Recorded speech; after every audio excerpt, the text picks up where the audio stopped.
memastikan keselamatan kanak-kanak guna media sosial terjamin. Kadar allowance on-call pegawai perubatan akan diumum tidak lama lagi. Assalamualaikum dan salam Malaysia Madani.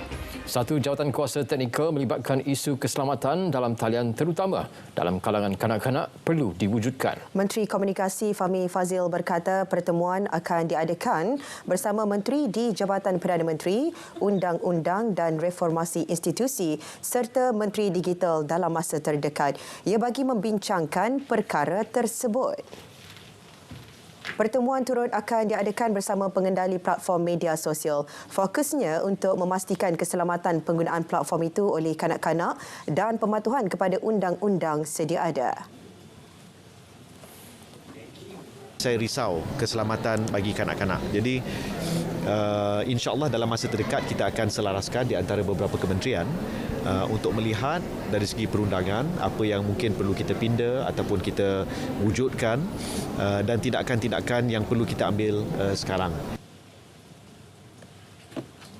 Sementara itu, isu pemilikan akaun TikTok oleh pengguna berusia bawah 13 tahun akan dibincang Kementerian Pendidikan dan Kementerian Komunikasi.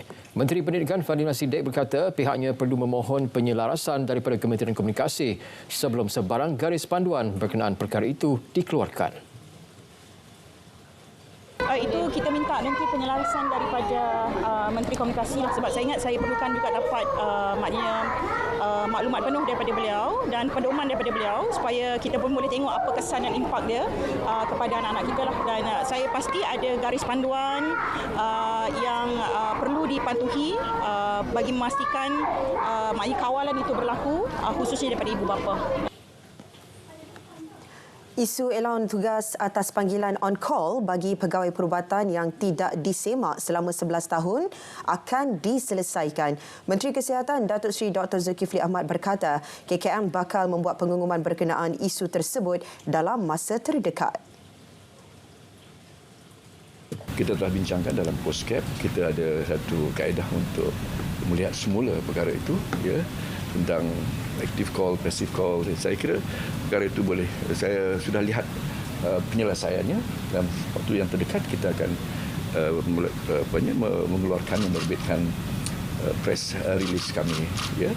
Jadi just wait and be patient. DG sebenarnya akan menerbitkan press release tentang allowance on call itu. Beliau berkata kepada pemberita selepas merasmikan Hari Kesedaran Kanser Hati sempena Hari Kanser Sedunia 2024. Susulan kemalangan yang mengorbankan 3 anggota tentera darat di Lebuh Raya Utara Selatan Gurun Kedah, Menteri Pertahanan Datuk Seri Muhammad Khalid Nordin memaklumkan pihaknya kini sedang menunggu laporan siasatan Lembaga Siasatan Dalaman. Dalam pada itu, beliau menegaskan tiada keperluan untuk menggantikan trak-trak TDM susulan kemalangan tersebut. Ini kerana ia bukan berpunca kerosakan kenderaan berkenaan. Ketiga-tiga trak itu dalam perjalanan untuk mengambil anggota-anggota yang terlibat dalam operasi dan mereka berkonvoi, jadi mereka dilanggar daripada belakang. Jadi atas sebab itulah trak ketiga langgar trak yang kedua. Ketua Polis Negara Tan Sri Razarudin Husin mengesahkan siasatan sedang dilakukan berhubung kenyataan Tony Phua menghina institusi diraja. Menerusi kenyataan, beliau memaklumkan Tony Phua akan dipanggil ke Bukit Aman esok bagi membantu siasatan. Tan Sri Razarudin berkata, kenyataan Tony bersifat menghasut orang ramai agar membenci dan menghina institusi diraja mengenai kuasa mutlak yang di-Pertuan Agong dalam menjalankan bidang kuasa di bawah Artikel 42 Perlembagaan Persekutuan. Orang ramai juga dinasihatkan agar tidak membuat sebarang spekulasi atau berkongsi maklumat yang salah sehingga boleh mengganggu proses siasatan. Perkembangan operasi mengesan tahanan pendatang tanpa izin parti yang lolos dari depo imigresen sementara Bido. Setakat pukul 4 petang tadi, 10 lagi parti berjaya diberkas menjadikan jumlah keseluruhan tangkapan setakat ini seramai 51 orang. Penangkapan terbaru ini disahkan Ketua Polis Perak Datuk Seri Muhammad Yusri Hassan Basri. Operasi mengesan baki 42 tahanan kini sedang giat dilaksana oleh agensi terlibat. Ketua Polis Daerah Tapah Superintendent Muhammad Naim Asnawi berkata penugasan masih ditertumpu di kawasan Tapah dan Bido. Seramai 253 anggota terlibat termasuk PDRM, Jabatan Imigresen Malaysia dan pasukan gerakan AM. Operasi turut dibantu 10 ekor unit anjing pengesan K9 bersama 15 pegawai serta unit drone pasukan gerakan udara PGU Bukit Aman. Yang datang memberikan bantuan memang sangat membantu, khususnya dalam penugasan pada waktu malam hari, di mana kita dapat mengesan penjenayah-penjenayah yang melarikan diri. Begitu juga dengan unit udara yang membuat rondaan di udara dan juga elemen-elemen lain yang berada di daratan. Rakus mengejar keuntungan atas angin. Lesen dialibabakan punca membiaknya koloni peniaga warga asing ibarat cendawan tumbuh selepas hujan. Ikuti siri kedua laporan khas Parasit Klang bersama wartawan Siti Farah Nadia Fazlun.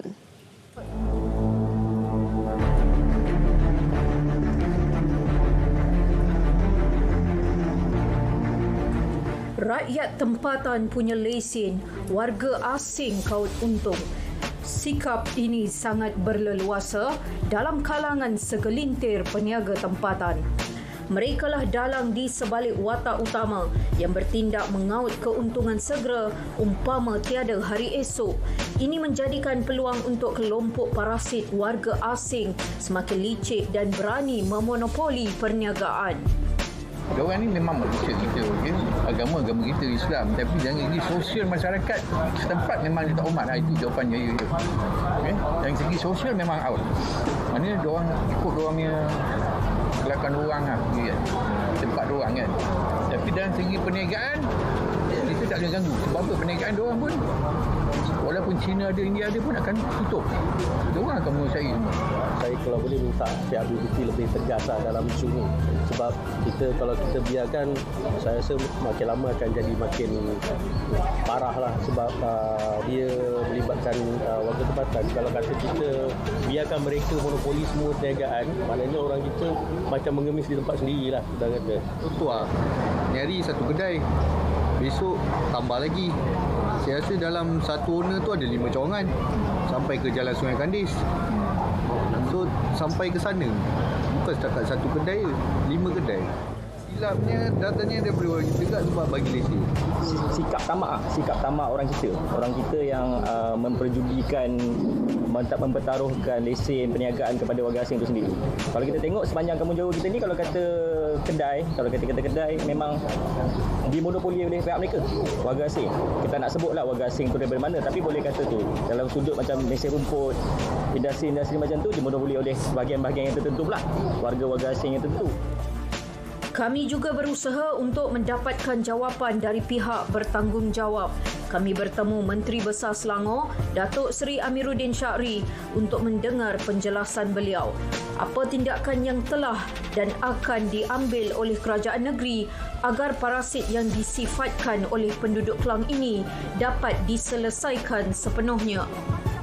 Bagi pihak kerajaan negeri, yang jelasnya lesen dan sebagainya itu memang kita tak pernah keluarkan kepada bukan warga negara.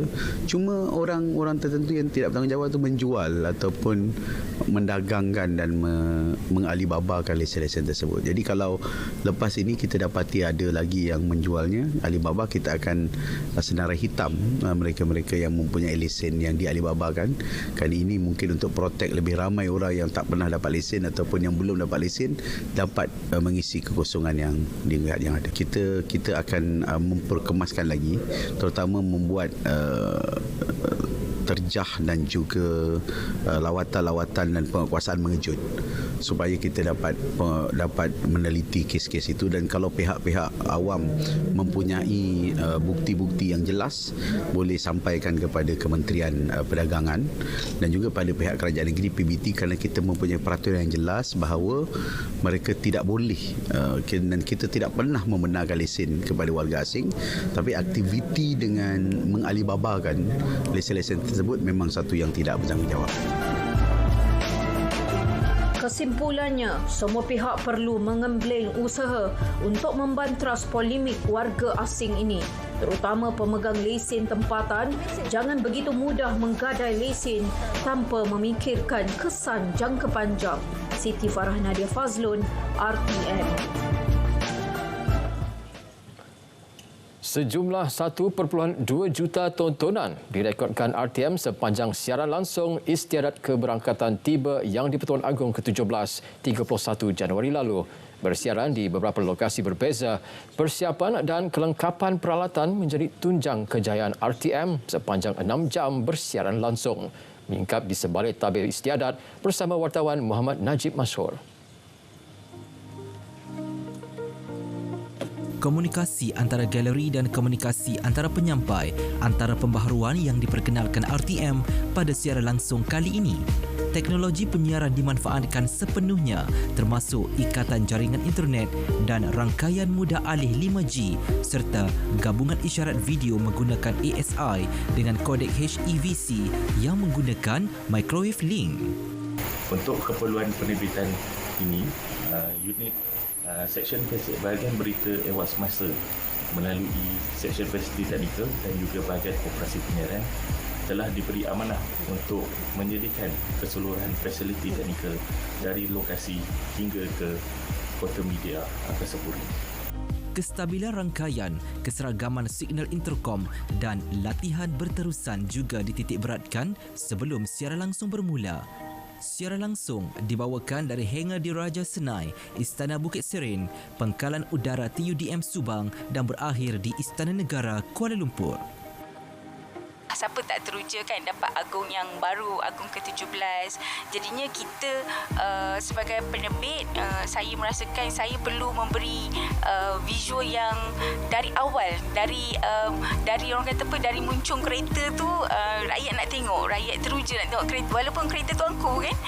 Jadinya kita letak satu orang kata apa, kamera kat situ untuk kita rakamkan momen dari keberangkatan masuk tuanku dari pintu utama Istana Negara sampailah tuanku masuk ke Balai Ronseri, melakukan istiadat sumpah dan juga lafaz sumpah dan juga tanda tangan, and then selesai.